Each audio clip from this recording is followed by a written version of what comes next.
I don't think anything we say, anything this government says, is going to be taken seriously by anyone in Moscow or Beijing or Tehran or Ankara or anywhere else.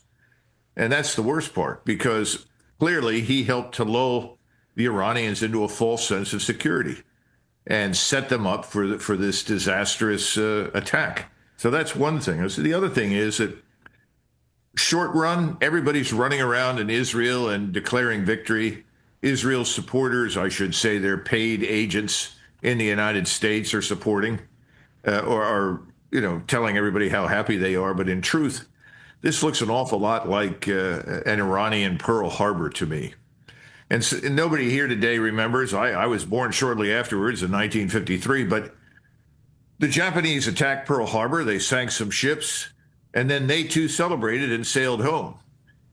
It didn't work out very well for them. And I think the Israelis are in a similar position. The Japanese could have landed and seized those Hawaiian Islands, and then it would have been hell for us to get them back. It would have taken at least 2 years. Who knows what might have happened? Fortunately, they didn't do that. The difference is that Israel cannot consolidate its victory over Iran. But they're assuming that they'll have help from us, that we will jump in with both feet and rescue them. In the meantime, the Iranians are firing all of their older missiles. And by older missiles, I mean old technology. And the old technology is being shot down, which is the goal. They want the Israelis to waste all of their inventory on these old missiles before they start using the really high-end, devastating material. So I think this is just the beginning. The other part of this is that we're now going to see the rest of the world sort of link arms around Iran.